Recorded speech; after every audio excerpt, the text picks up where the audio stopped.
So let's just talk about bridges in a graph. So a bridge, or also known as cut edge, is one edge. If we remove that particular edge, then it will increase the number of connected components in a graph. So like an example, here we have this graph.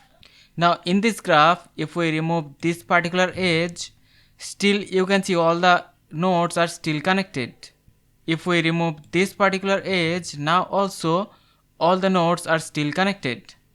But suppose if we remove this particular edge, now you can see now our graph is disconnected. So here we have one connected component and this is another connected component. So that means we can say that this edge is the cut edge or the bridge, because removal of this edge creates two connected components in the graph. So let's just see how we can find this bridge in a graph with the algorithm. So here is our algorithm to find the bridge in a graph. So before the algorithm, we need to perform some of the initialization. So tin, or this is also known as the time of insertion, or we can call this the discovery time of each node. Array low, so it will keep track of the lowest reachable time from any node. And also we're gonna maintain one visited array. So here we're gonna mark one particular node whenever they are visited. And also most importantly, we need one timer. So our timer will start from 1. So this timer is important. Throughout this algorithm, we're gonna continue to increase the timer.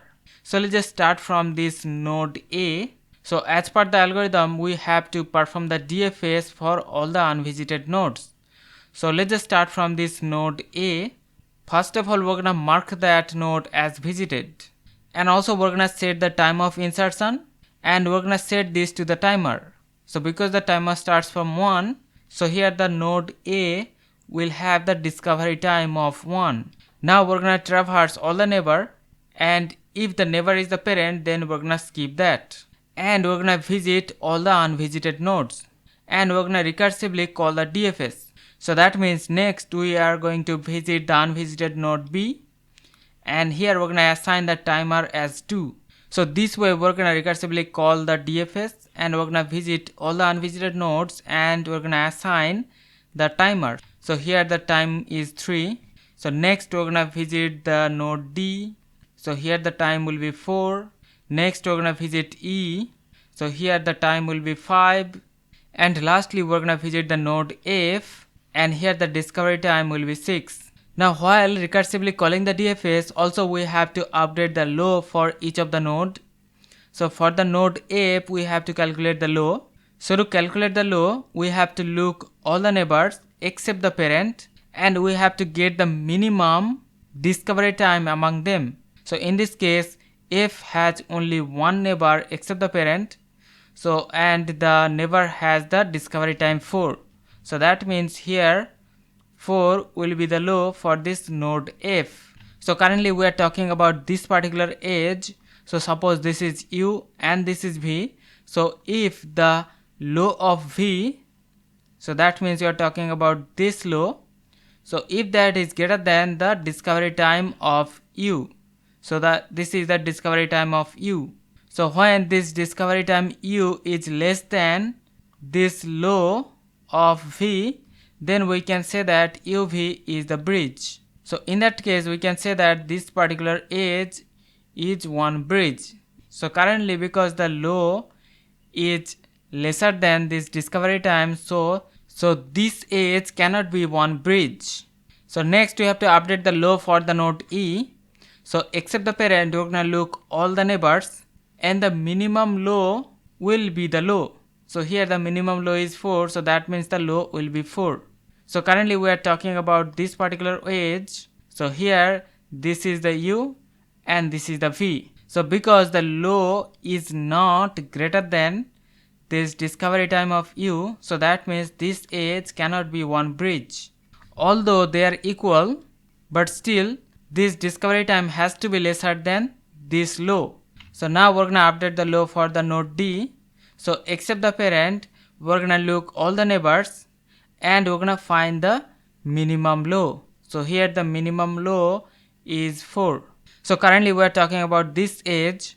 So here this is the U and this is the V. So because the discovery time of U is lesser than the low of V, so according to this condition, so that means this particular edge is one bridge. So we have found one bridge. So we're gonna continue this process. So now we have to update the low for this node C. So that means except the parent, we're gonna look all the neighbors and we're gonna get the minimum value. So in this case the minimum discovery time is 1. So here the low will be 1. So currently we are talking about this particular edge. So this is U and this is V. So because this low is not greater than this discovery time, so that means this edge cannot be one bridge. So now we're gonna update the low for the node B. So except the parent, we're gonna look all the neighbor and here the minimum low is 1, so here the low will be 1. So we're talking about this particular edge. So this will be our U and this is the V. So because the discovery time is not less than this low, so that means this edge cannot be the bridge. So this way we have to repeatedly do the checking for all the edge. So after the end of this process, we have found out that this edge is the bridge, because if we remove that, our graph will be disconnected and it will have two connected components. So let's now talk about the time complexity of the whole process. So because here in DFS, because we visit each of the node once and also we visit each of the edge once, so that means the overall complexity will be order of vertices plus edges. So hope you understand about the bridge in the graph. See you in the next one. Take care.